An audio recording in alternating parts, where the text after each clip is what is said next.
الحمد لله رب العالمين والصلاة والسلام على سيد المرسلين وعلى آله وصحبه أجمعين أما بعد أعوذ بالله من الشيطان الرجيم بسم الله الرحمن الرحيم وسارعوا إلى مغفرة من ربكم وجنة عرضها السماوات والأرض أعدت للمتقين الذين ينفقون في السراء والضراء والكاظمين الغيظ والعافين عن الناس والله يحب المحسنين. عن أبي هريرة رضي الله عنه قال رسول الله صلى الله عليه وسلم ليس الشديد بالسرعة إنما الشديد الذي يملك نفسه عند الغضب. رواه البخاري ومسلم. وعن أبي هريرة رضي الله عنه أن رجلا قال يا رسول الله أوصني قال لا تغضب فردد ذلك مرارا قال لا تغضب. رواه البخاري. وعن سهل بن معاذ رضي الله عنه قال رسول الله صلى الله عليه وسلم من كظم غيظا وهو يقدر على أن ينفذه دعاه الله على رؤوس الخلائق يوم القيامة حتى يخيره في أي الحور شاء. رواه الترمذي. وعن عبد الله بن عمر رضي الله عنهما قال رسول الله صلى الله عليه وسلم ما تجرع عبد أفضل من جرعة غيظ يكظمها ابتغاء وجه الله. رواه الإمام أحمد. وعن أنس رضي الله عنه قال رسول الله صلى الله عليه وسلم من كف غضبه كف الله عنه عذابه يوم القيامة. رواه البيهقي أو كما قال النبي صلی اللہ علیہ وسلم. انسان کے اندر جو صفات پائی جاتی ہیں انہی صفات میں ایک صفت ہے غصے کی صفت. غیظ و غضب، غصہ انسان کے اندر پائی جانے والی صفات میں ایک صفات ہی ہے. غصہ ہر حال میں نہ تو مذموم ہے اور نہ ہی ہر حال میں محمود ہے، نہ ہر وقت اور ہر جگہ قابل تعریف ہے اور نہ ہی ہر جگہ اور ہر وقت قابل مذمت ہے. انسان کو بالکل ہی غصہ نہ آئے، انسان کو بالکل ہی غصہ نہ آئے. غصہ آنے کا موقع ہے، غصہ ہونا چاہیے، اس کو غصہ ہی نہیں آتا تو یہ اس کے اندر نقص ہے، عیب ہے، اس کے اندر کمی ہے. ایسے شخص کو بزدل کہا جاتا ہے اور اس کے اندر جبن اور بزدلی کی صفت ہے. اور جو آدمی بزدل ہوگا، کم ہمت ہوگا اور جبن کی صفت اس کے اندر پائی جائے گی، وہ بے غیرت ہوگا، دیوس ہوگا. وہ جہاد جیسے اہم ترین فریضے کو ادا نہیں کر سکتا. جب اس کو غصہ ہی نہیں آتا ہے تو جہاد کیا کرے گا؟ اور وہ کما حقہ اپنے بچوں کی تربیت بھی نہیں کر سکتا، اس لیے اس کو غصہ ہی نہیں آتا. اور اسی طرح سے وہ اپنی عزت و ناموس اور اپنی جان و مال کی حفاظت بھی نہیں کر سکتا اور اللہ کے دین کا دفاع نہیں کر سکتا اور اپنی عزت و ناموس کا دفاع نہیں کر سکتا، اس لیے کہ وہ بزدل ہے، کم ہمت ہے، اس کے اندر جبن کی صفت پائی جاتی ہے. اور یہ انسان کے اندر ایک بہت بڑا عیب ہے، نقص ہے، بہت بڑی کمی ہے. کیا کہ غصہ آنے کا موقع ہو اور غصہ ہی نہ آئے.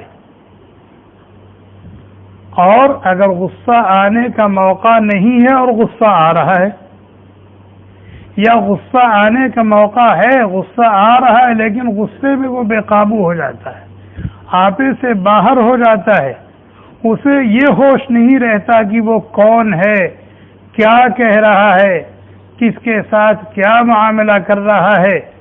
اگر اس طرح کا غصہ ہے کہ بے موقع غصہ آ گیا یا موقع پر غصہ آیا لیکن وہ غصے میں بے قابو ہو گیا، خیر اور شر کی تمیز اس سے چھین لی گئی، اسے بالکل ہوش و حواس نہیں کہ وہ کون ہے، کہاں ہے، کیا کر رہا ہے، کیا کہہ رہا ہے، اس کو تہور کہتے ہیں، اس کو تہور کہتے ہیں۔ اور اگر تہور کا معنی نہ سمجھ میں آئے تو اس کو شیطنت کہتے ہیں۔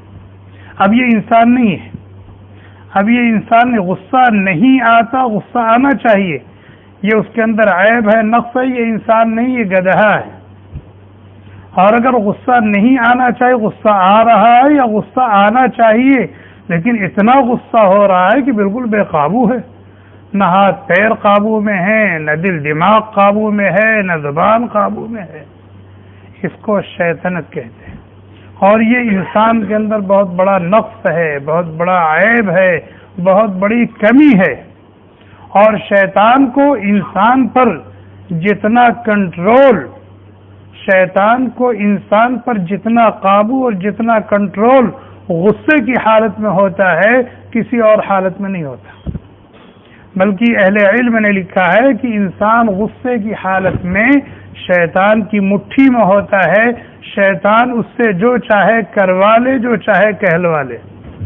جب انسان غصے میں بے قابو ہو جاتا ہے تو شیطان کی مٹھی میں ہوتا ہے اور شیطان کو اس کے اوپر مکمل قابو اور کنٹرول ہو جاتا ہے۔ اس کے ہاتھ میں ہے، اس کے ہاتھ میں بندوق ہے تو دریغ نہیں کرے گا بندوق چلانے سے، اس کے ہاتھ میں چھری اور چاقو ہے تو اس کو استعمال کرنے سے دریغ نہیں کرے گا، اور اگر سامنے بیوی ہے تو طلاق دے دے گا۔ دیتے ہیں عام طور پر دیتے ہیں۔ تو غصہ کا موقع ہو، غصہ نہ آئے، یہ بھی انسان کے اندر عیب ہے، نقص ہے، کمی ہے، اس کو بزدلی، کم ہمتی اور جبن کہتے ہیں۔ غصے کا موقع نہ ہو، غصہ آئے، یا غصے کا موقع ہو اور غصہ آئے لیکن وہ بے قابو ہو جائے، آپے سے باہر ہو جائے، یہ بھی انسان کے اندر نقص ہے، عیب ہے، کمی ہے، اور یہ شیطنت ہے۔ اور اگر غصے کا موقع ہو، غصہ آئے اور انسان غصے میں بے قابو نہ ہو، اپنے آپ کو قابو میں رکھے، کنٹرول میں رکھے، ہوش و حواس میں رہے، اپنی زبان کو سوچ سمجھ کے استعمال کرے، اپنے ہاتھ پیر کو سوچ سمجھ کر کے استعمال کرے، یہ کمال آدمیت ہے، یہ کمال آدمیت ہے، اور اس کو شجاعت اور بہادری کہا جاتا ہے، اس کو شجاعت اور بہادری کہا جاتا ہے۔ میں ایک بات کو دو مرتبہ اس لیے کہتا ہوں تاکہ سمجھ میں آ جائے۔ غصے کا موقع ہو اور غصہ آئے اور انسان غصے میں بے قابو نہ ہو، آپے سے باہر نہ ہو، اپنے آپ کو کنٹرول میں رکھے، اپنی زبان کو کنٹرول میں رکھے، ہاتھ پیر کو کنٹرول میں رکھے، اور غصے کا جو تقاضا ہے اس تقاضے پر عمل نہ کرے، اسے شجاعت کہا جاتا ہے، اسے بہادری کہا جاتا ہے، اور ایسے شخص کو شجاع، بہادر اور پہلوان کہا جاتا ہے۔ حضرت ابو ہریرہ رضی اللہ تعالی عنہ راوی اور بخاری و مسلم کی روایت ہے، کہتے ہیں نبی کریم صلی اللہ علیہ وسلم نے فرمایا لیس الشدید بالسرعہ، انسان شجاع، بہادر اور پہلوان اس سے نہیں ہوتا کہ میدان میں کسی کو پچھاڑ دے، کسی کو ہرا دے، کسی کو پٹخ دے، کسی کو گرا دے، اس سے انسان پہلوان نہیں بنتا۔ لیس الشدید بالسرعہ، کشتی میں کسی کو پچھاڑ دیا، اکھاڑے میں کسی کو چت کر دیا، فرمایا یہ اصل بہادری نہیں ہے، یہ اصل شجاعت نہیں ہے، یہ اصل پہلوانی نہیں ہے۔ اصل پہلوانی کیا ہے پھر؟ اصل شجاعت اور بہادری کیا ہے؟ فرمایا انما الشدید الذی یملک نفسہ عند الغضب، پہلوان، بہادر اور شجاع تو وہ ہے، شجاع وہ ہے کہ جو غصے کے وقت اپنے آپ کو قابو میں رکھے، جو غصے کے وقت اپنے آپ کو قابو میں رکھے، اور جو غصے کے موقع پر غصہ آئے اور غصے کی حالت میں قابو میں رہے، یہ کمال انسانیت ہے، یہ کمال انسانیت ہے، اور یہ وہ صفت ہے جس صفت سے انبیاء متصف ہیں، جس صفت سے انبیاء متصف ہیں۔ یہ وہ صفت ہے جس پر جنت کا وعدہ ہے، جس پر جنت کا وعدہ ہے۔ ابھی جو آیت پڑھی گئی ہے، اللہ تعالیٰ فرماتے ہیں اعدت للمتقین، جنت پرہیزگاروں کے لیے تیار کی گئی۔ جنت کس کے لیے تیار کی گئی؟ پرہیزگاروں کے لیے۔ پرہیزگار کسے کہتے ہیں؟ ہر آدمی کہے گا میں پرہیزگار ہوں یعنی جنت کا ٹھیکیدار ہوں؟ نہیں، اللہ تعالیٰ کہتے ہیں جنت تیار کی گئی ہے پرہیزگاروں کے لیے۔ پرہیزگار کون ہے؟ مجھ سے سنو۔ پرہیزگار وہ الذین ينفقون فی السراء والضراء، جو لوگ اللہ کے دیے ہوئے مال کو، جو اللہ کے دیے ہوئے مال کو خرچ کرتے ہیں۔ مالدار ہیں، کروڑ پتی ہیں تو اس اعتبار سے خرچ کرتے ہیں، لکھ پتی ہیں تو اس اعتبار سے خرچ کرتے ہیں، ہزار پتی ہیں تو اس اعتبار سے خرچ کرتے ہیں، 100 ریال ان کے پاس ہے تو اس اعتبار سے خرچ کرتے ہیں، 10 ریال ہے تو اس اعتبار سے خرچ کرتے ہیں۔ غرض جس حال میں ہے، جس پوزیشن میں ہے، اپنے حال، اپنی حیثیت اور اپنی پوزیشن کے اعتبار سے اللہ کے راستے میں خرچ کرتے ہیں۔ صاحب نصاب ہونے کا انتظار نہیں کرتے کہ جب میں صاحب نصاب ہو جاؤں گا اور شریعت کی نظر میں مالدار ہو جاؤں گا اور پھر نصاب پر سال گزر جائے گا تو پھر خرچ کروں گا۔ نہیں، وہ جس حال میں ہے، جس پوزیشن میں ہے، جس حیثیت کے ہیں، اپنی حیثیت کے مطابق خرچ کر۔ 4 آنا خرچ کر سکتے ہیں، 4 آنا خرچ کر رہے ہیں۔ 8 آنا خرچ کر سکتے ہیں، 8 آنا خرچ کر رہے ہیں۔ ریال 10 ریال خرچ کر سکتے ہیں، خرچ کر رہے ہیں۔ 100 1000 خرچ کر سکتے ہیں، خرچ کر رہے ہیں اللہ کے راستے۔ دوسری صفت کیا بیان فرمائی؟ والکاظمین الغیظ، غصے کو پی جانے والے۔ کون؟ غصے کو۔ متقی وہ ہیں، جنت ان کے لیے تیار کی گئی ہے جو غصے کو پی جانے والے ہیں، غصے پر کنٹرول کر لینے والے ہیں، غصے میں آپے سے باہر اور بے قابو ہونے والے نہیں ہیں۔ یہ نہیں فرمایا کہ جو غصہ نہ کرنے والے ہیں، نہیں، فرمایا غصہ آئے گا غصے کے موقع پر، لیکن غصے پر کنٹرول کرنے والے ہیں۔ وہ کون لوگ؟ ان کے لیے کیا تیار کی گئی؟ جنت تیار کی گئی۔ اندازہ لگائیں کہ غصے کو قابو میں کر لینا یا غصے کی حالت میں اپنے آپ کو قابو میں رکھنا کتنی بڑی عبادت ہے اور کتنے بڑے انعام و اکرام کا وعدہ ہے۔ حضرت سہل بن معاذ رضی اللہ تعالی عنہ راوی ہیں اور ترمذی شریف کی روایت سے کہتے ہیں نبی کریم صلی اللہ علیہ وسلم نے فرمایا من کظم غیظا، جس آدمی نے غصے کو اپنے کنٹرول میں کر لیا، غصے کو پی لیا، باوجود کہ غصے کے تقاضے پر عمل کرنے کی قدرت ہے، جس پر غصہ آیا ہے وہ اس کو تھپڑ بھی مار سکتا ہے، اس کے ساتھ کوئی بھی معاملہ کر سکتا ہے، لیکن نہیں کر رہا ہے، اس لیے کہ غصہ بہت چالاک ہے، غصہ بہت چالاک ہے، اپنے سے کمزور پر آتا ہے، کبھی اپنے سے طاقتور پر نہیں آتا، کیوں؟ جانتا ہے نا کہ اگر اپنے سے طاقتور پر آؤں گا تو پھر میرا علاج ہو جائے گا، قاعدے سے میرا علاج ہو جائے گا، اس لیے ہمیشہ اپنے سے کمزور پر غصہ آئے گا۔ تو اگر ایسے پر غصہ آیا کہ جس پر وہ غصے کے تقاضے پر عمل کر سکتا ہے، غصہ اتار سکتا ہے اس کے اوپر، اور پھر وہ غصے کے تقاضے پر عمل نہیں کر رہا ہے، سامنے والے پر غصہ اتار نہیں رہا ہے، تو اللہ کے نبی علیہ الصلوۃ والسلام نے فرمایا قیامت کے دن جہاں پوری دنیا جن و انس موجود ہوگی، فرشتے صف بستہ کھڑے ہوں گے، اللہ تعالیٰ اس کو بلائیں گے ادھر آؤ، یہ دیکھو جنتی حوریں کھڑی ہوئی ہیں، یہ دیکھو جنتی حوریں کھڑی ہوئی ہیں، تم نے فلاں موقع پر غصہ آیا تھا اور تم غصے کے تقاضے پر عمل کر سکتے تھے، لیکن تم نے غصہ پی لیا تھا، اس عمل کے بدلے میں تمہیں یہ اختیار دیا جا رہا ہے کہ ان جنتی حوروں میں سے جس کو چاہو اپنے لیے چن لو، جن کو چاہو اپنے لیے چن لو۔ کتنی بڑی عبادت ہے یہ، کتنی بڑی عبادت ہے کہ اگر آدمی غصہ آئے، غصے کے تقاضے پر عمل کرنے کی قدرت ہو اور وہ عمل نہ کرے تو اتنا بڑا انعام اس کو دیا جائے گا۔ 10-20 آدمیوں کی موجودگی میں نہیں، 1000-2000 کی موجودگی میں نہیں، جہاں آدم علیہ السلام سے لے کر قیامت تک آنے والا آخری انسان ہوگا، تمام کے تمام جن ہوں گے، فرشتے ہوں گے، 1.25 لاکھ انبیاء کرام ہوں گے اور لاکھوں لاکھ صحابہ کرام ہوں گے، ان سب کی موجودگی میں اس کو اس انعام سے نوازا جائے گا، یہ ایوارڈ دیا جائے گا کہ اپنے اس عمل کے بدلے میں جنتی حوروں میں سے جس کو چاہو تم اپنے لیے چن لو، منتخب کر لو۔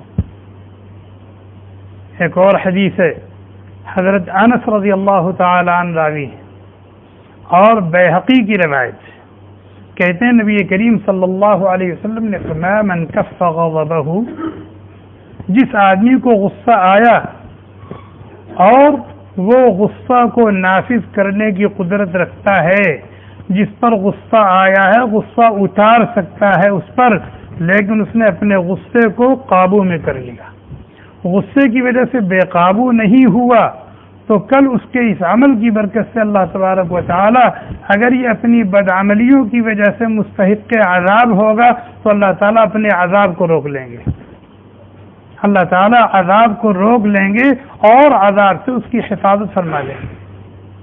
کب؟ جب آدمی اپنے غصے کو نافذ کرنے پر، غصے کے تقاضوں پر عمل کرنے کو سے باز آ جائے، رک جائے، تو اللہ تعالیٰ اس عمل کے بدلے میں کیا کریں گے؟ اپنے عذاب کو روک لیں گے اگر وہ مستحق عذاب ہوگا تو۔ حضرت ابو ہریرہ رضی اللہ تعالی عنہ راوی، وہ کہتے ہیں کہ ایک صحابی نبی علیہ السلام کی خدمت میں حاضر ہوئے اور انہوں نے کہا یا رسول اللہ اوصنی، مجھے کچھ وصیت کر دیجیے، مجھے کچھ نصیحت کر دیجیے۔ تو اللہ کے نبی علیہ السلام نے فرمایا لا تغضب، غصے میں بے قابو مت ہویا کرو، غصے میں بے قابو مت ہویا کرو۔ انہوں نے پھر درخواست کی یا رسول اللہ اوصنی، اے اللہ کے نبی علیہ السلام مجھے کچھ نصیحت فرما دیجیے۔ آپ نے پھر وہی نصیحت کی لا تغضب، غصے میں بے قابو مت ہویا کرو، غصے کے تقاضے پر عمل مت کیا کرو۔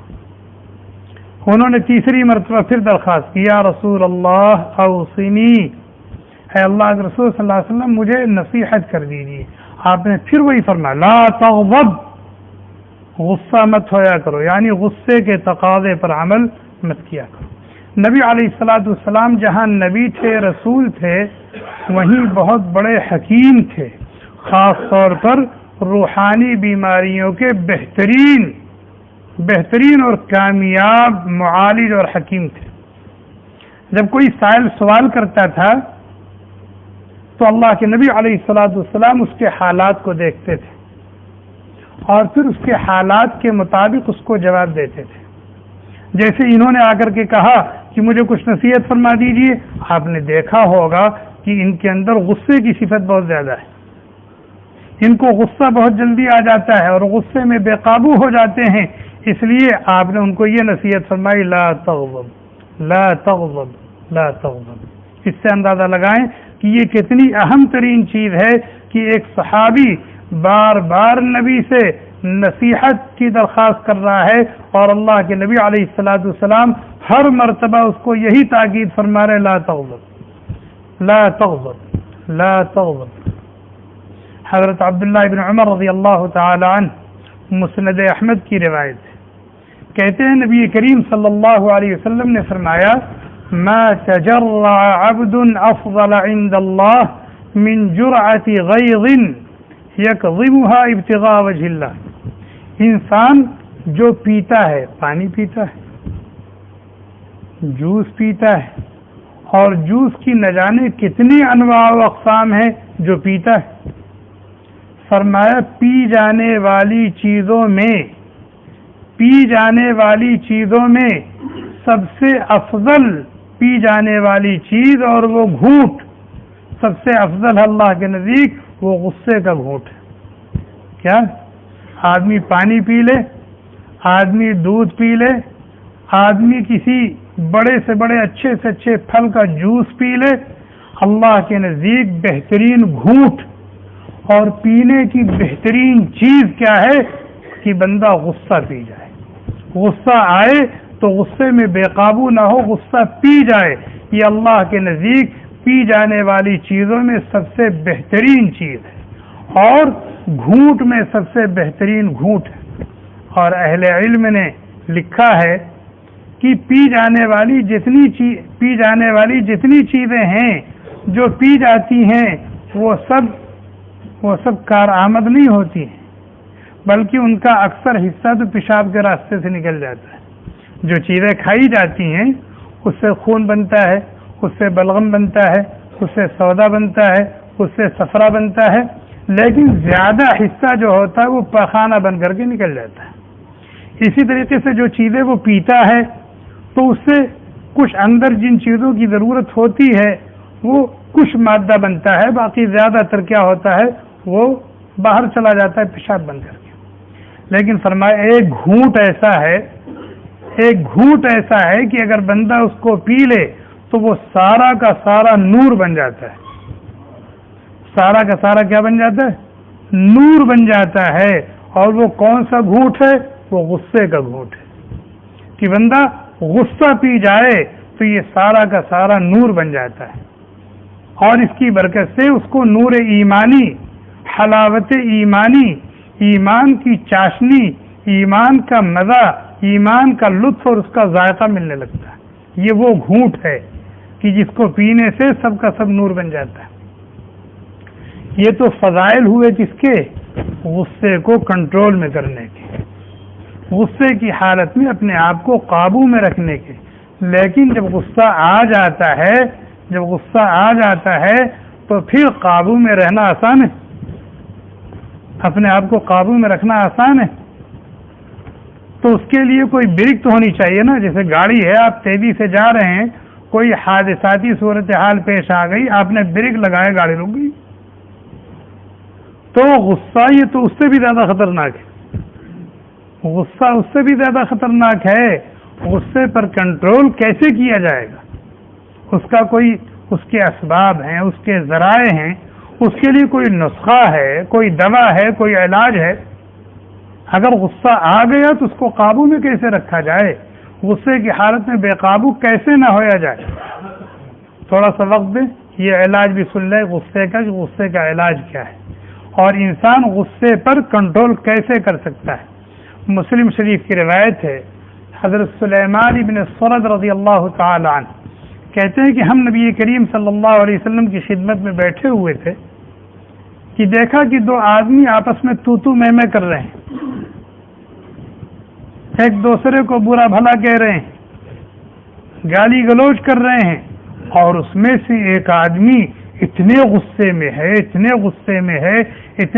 میں ہے کہ اس کا چہرہ غصے کی وجہ سے بالکل سرخ ہو گیا اور اس کی رگیں پھول گئی ہیں غصے کی وجہ سے۔ اللہ کے نبی علیہ الصلوۃ والسلام نے جب اس کی یہ کیفیت دیکھی تو حاضرین سے فرمایا، انی لأعلم کلمۃ لو قالها لذهب عنه ما یجد۔ میں ایک دعا جانتا ہوں، اگر یہ شخص وہ دعا پڑھ لے تو اس کا غصہ بھی فرو ہو جائے گا، اس کی یہ جو کیفیت ہے، شیطنت ہے، یہ دور ہو جائے گی۔ میں ایک نسخہ جانتا ہوں۔ کل میں نے اس میں مثال دی تھی، جیسے کسی آدمی کی شوگر ہائی ہو جائے تو اس کے لیے ٹیبلٹ ہے، ٹیبلٹ کھا لو، کنٹرول میں آ جائے گی۔ بلڈ پریشر ہائی ہو گیا، اس کے لیے ٹیبلٹ ہے، انجیکشن ہے، وہ استعمال کر لو، کنٹرول ہو جائے گا۔ اسی طریقے سے اگر غصہ بڑھ گیا اور آدمی کے بے قابو ہو جانے کا خطرہ ہے تو اس کے لیے دوا چاہیے، انجیکشن چاہیے، ٹیبلٹ چاہیے۔ اور وہ ٹیبلٹ کیا ہے؟ اللہ کے نبی نے فرمایا کہ میں ایک دعا جانتا ہوں، اگر یہ شخص اس کو پڑھ لے تو اس کی یہ کیفیت ابھی فوری طور پر زائل ہو جائے گی۔ اور پھر فرمایا، اعوذ باللہ من الشیطان الرجیم۔ چنانچہ حاضرین میں سے کوئی اٹھا اور اٹھ کر کے جا کے اس سے کہا، تعوذ باللہ من الشیطان الرجیم، اعوذ باللہ من الشیطان الرجیم پڑھو۔ انہوں نے جیسے ہی پڑھا غصہ چلا گیا۔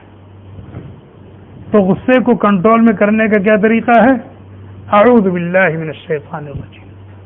اور اگر جس کو غصہ آیا ہوا ہے اس کو یہ ہوش نہیں ہے کہ میں یہ ٹیبلٹ استعمال کر لوں، تو کم از کم سامنے والا جس پر غصہ آیا ہے وہ عقل مندی کا مظاہرہ کرے اور وہ اعوذ باللہ پڑھ لے اور اس کو پڑھا دے. یا اگر اس کو بھی ہوش نہیں ہے تو دائیں بائیں جو ہے وہ اس سے کہہ دے کہ بھائی اعوذ باللہ من الشیطان الرجیم پڑھ لو. کیوں؟ اس لیے کہ غصہ جو ہوتا ہے وہ شیطان کے اثر سے پیدا ہوتا ہے. غصہ شیطان کے اثر سے ہوتا ہے، اور جب بندہ اپنے آپ کو اللہ کی پناہ میں دے دے گا تو اللہ تبارک و تعالی شیطان کے شر سے اس کو بچا لیں گے. اعوذ باللہ من الشیطان الرجیم، میں اپنے آپ کو اللہ کی پناہ میں دیتا ہوں شیطان مردود کے شر سے. یہ علاج اللہ کے نبی علیہ الصلوۃ والسلام نے تجویز فرمایا ہے. آدمی یقین کے ساتھ اس نسخے پر عمل کرے تو اس کا غصہ کتنا تیز کیوں نہ ہو اور وہ غصے میں کتنا بے قابو کیوں نہ ہو جائے وہ کنٹرول میں ہو جائے. ایک دوسرا علاج اللہ کے نبی علیہ الصلوۃ والسلام نے تجویز فرمایا، یہ بھی حدیث میں فرمایا، اذا غضب احدكم وهو قائم فليجلس فإن ذهب الغضب وَإِن ذَهَبَ الْغَضَبُ وَإِلَّا فَلْيَسْتَجِعْ، کہ اگر کسی آدمی کو غصہ آیا اور وہ غصے میں بے قابو ہو رہا ہے تو اپنی ہیئت کو بدل دے، اپنی ہیئت کو بدل دے. کھڑا ہے تو بیٹھ جائے، کھڑا ہے تو بیٹھ جائے. اس لیے کہ اگر آدمی کھڑا ہے تو غصے کے تقاضے پر عمل کرنا آسان ہے، 2 قدم بڑھ کے تھپڑ مار دے. اور اگر بیٹھ گیا تب اس حالت سے دور ہو گیا نا. فرمایا اگر بیٹھ جانے سے غصہ ختم ہو گیا تو ٹھیک ہے، ورنہ لیٹ جائے، ورنہ لیٹ جائے. اور لیٹے کیسے؟ اپنا یہ رخسار زمین پر رکھ دے. کیوں؟ انسان کو دماغ یہاں سے خراب ہوتا ہے تب غصہ آتا ہے. اس پورے وجود میں سب سے اشرف اور سب سے افضل حصہ یہی ہے نا. جب اس کو زمین پر رکھ دے گا تو شیطان اپنی ناک رگڑ دے گا مٹی پر، اس لیے کہ غصہ اسی نے دلایا. تو انسان اپنے رخسار کو زمین پر رکھ دے اور کہہ دے اسی سے پیدا ہوئے ہو، اسی سے میں جانا ہے، پھر اسی سے اٹھنا ہے. غصہ کس بات کا؟ غصہ کس بات؟ یہ دوسرا علاج ہے کہ آدمی اپنی ہیئت کو کیا کرے؟ بدل دے. اور اہل علم نے اسی میں یہ بھی لکھا ہے کہ جس کے اوپر غصہ آیا ہے اس کو اپنے سامنے سے ہٹا دے یا وہاں سے خود ہٹ جائے. کھڑا ہے تو بیٹھ جائے، بیٹھا ہے تو لیٹ جائے، یا جس پر غصہ آیا اس کو اشارہ کر کے ہٹا دے یا خود وہاں سے ہٹ جائے، غصے پر کنٹرول ہو جائے. یہ دوسرا نسخہ ہے. تیسرا نسخہ اللہ کے نبی علیہ الصلوۃ والسلام نے فرمایا، یہ بھی حدیث ہے، اذا غضب احدكم فليسكت، اذا غضب احدكم فليسكت، اذا غضب احدكم فليسكت. جب تم میں سے کسی کو غصہ آئے تو چپ ہو جائے. کیوں؟ بات یہیں سے بڑھتی ہے. غصہ آیا اور زبان کھلی، اسی میں گالی گلوچ، اور پھر گالی گلوچ سے آگے ہاتھا پائی شروع ہو گئی، تو زبان کو بند کر. اور اگر زبان نہیں بند ہو رہی تو ہونٹ کو دبا کے بیٹھ جائے، فوراً غصہ قابو میں آ جائے گا. اذا غضب احدكم فليسكت. اور یہ بات اللہ کے نبی علیہ الصلوۃ والسلام نے 3 مرتبہ ارشاد فرمائی، اذا غضب احدكم فليسكت، اذا غضب احدكم فليسكت، اذا غضب احدكم فليسكت. 3 علاج ہو گیا غصے کا. چوتھا علاج یہ بھی حدیث میں اللہ کے نبی علیہ الصلوۃ والسلام نے فرمایا، ان الغضب من الشیطان، غصہ یہ شیطان کے اثر سے ہے. والشیطان خلق من النار، اور شیطان آگ سے پیدا کیا گیا ہے. والنار تطفأ من الماء، اور آگ پانی سے بجھائی جاتی ہے. تم میں سے کسی کو غصہ آئے تو وضو کر لے، تم میں سے کسی کو غصہ آئے تو وضو کر لے، فوراً غصہ ختم ہو جائے گا. اور اگر وضو کرنے کی جگہ وضو کرنے کا موقع نہیں ہے تو کم از کم پانی پی لے، پانی پی لے، فوراً غصہ ٹھنڈا ہو جائے گا اور انسان قابو میں آ جائے گا.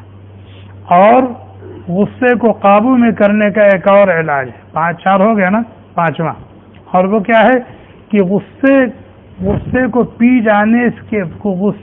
جانے کے جو فضائل ہیں غصہ پی جانے پر جو وعدے ہیں اللہ کے، اور غصہ پی جانے پر جو انعام و اکرام ہے، اور غصہ پی جانے والے سے جو آخرت میں جو وعدے ہیں، آدمی اس کا استحضار کرے.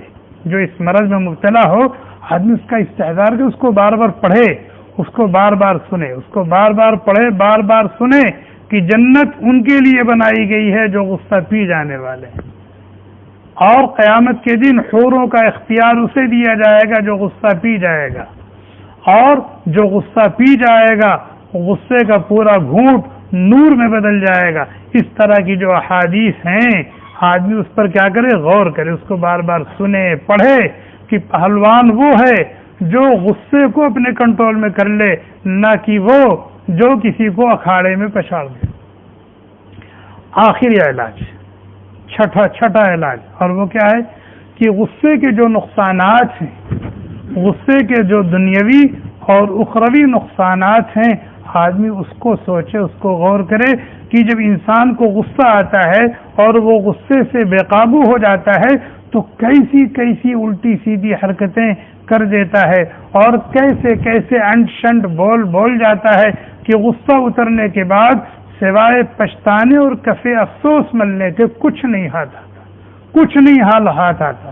تو غصے میں بے قابو ہو جانے کی وجہ سے اس کے دنیاوی اور اخروی جو نقصانات ہیں، آدمی اس کو سوچے، اس کو غور کرے. ہم لوگوں کے ہاں تو آئے دن تجربہ ہوتا رہتا ہے. ایک آدمی آیا، حضرت کیا بتاؤں، بہت غصے میں تھا. ایسا نہیں، جب غصہ آتا ہے نا تو میں بالکل بے قابو ہو جاتا ہوں، مجھے ہوش ہی نہیں رہتا کہ میں انسان ہوں کہ جانور ہوں، میں کیا ہوں، کہاں ہوں. بس کچھ آفس کا کام بھی تھا، شوگر کا مریض بھی ہوں، ٹینشن بھی رہتا ہے، تو میں نے کہہ دیا بیوی کو طلاق طلاق طلاق. تو آفس کا ٹینشن کہاں اترا؟ آفس کا غصہ، کام کا غصہ، اور اپنے باس، اپنے مالک کا غصہ کہاں اتر رہا ہے؟ بیوی بچوں پر اتر رہا ہے. اور پھر جب کہہ دیا گیا طلاق ہو گئی، کوئی شکل نکالیے، میں بغیر بیوی بچوں کے نہیں رہ سکتا، میری بیوی کہاں جائے گی، میرے بچے چھوٹے چھوٹے. بھائی طلاق ہو گئی، اسی لیے کہا جاتا غصہ مت کرو. اب وہ روتا پھرتا ہے، یا پھر الٹی سیدھی جگہوں پر جا کر کے مسئلہ کھوج کے لاتا ہے کہ طلاق نہیں ہوئی. پھر وہ حرام کاری کی زندگی گزارتا ہے. پھر وہ کیا کرتا ہے؟ حرام کاری کی زندگی گزارتا ہے اور اسی میں مبتلا رہتا ہے. یہ کس کی نحوست ہے؟ غصے کی نحوست. یہ تو ایک مثال دیا اس لیے کہ یہ روزانہ اس طرح کے کیس آتے رہتے.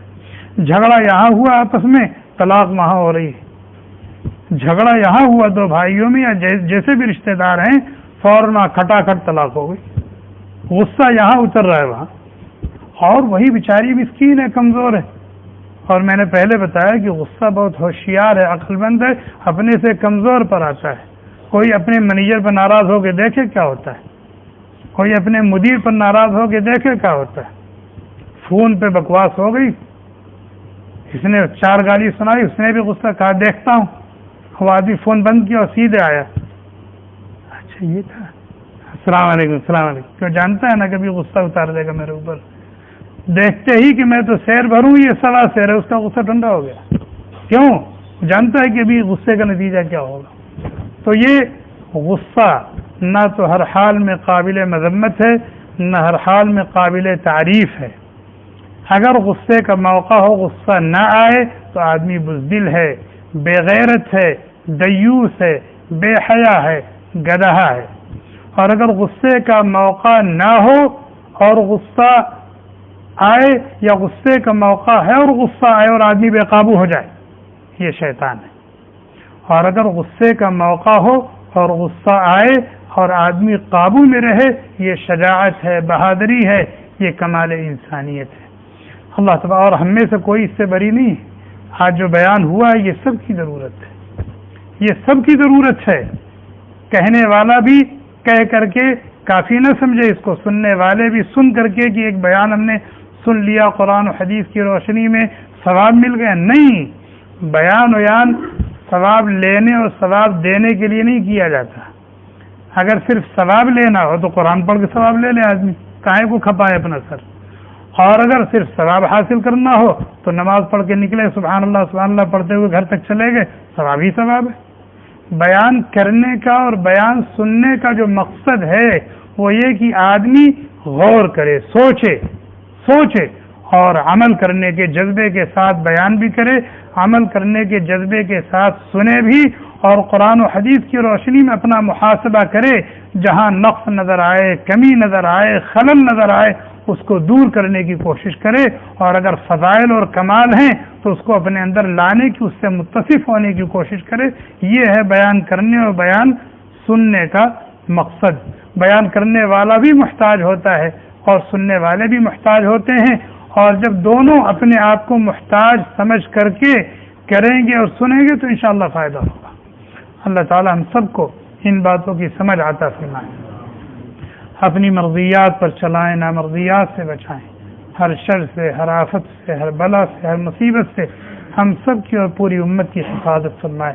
جتنے اچھے اخلاق و عادات ہیں اللہ تعالیٰ اپنے فضل سے ہمیں ان سے متصف فرما دے، اور جو برے اخلاق و عادات ہیں اللہ تعالیٰ ان سے ہمیں پاک کر دے، اور پاک ہونے کے جو اسباب اور ذرائع ہیں ان اسباب و ذرائع کو اختیار کرنے کی توفیق عطا فرمائے۔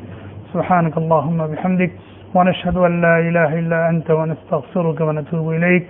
سبحان ربک رب العزة عما یصفون وسلام علی المرسلین۔ Thanks for watching. Don't forget to like, comment, share and subscribe to Al Wahid channel.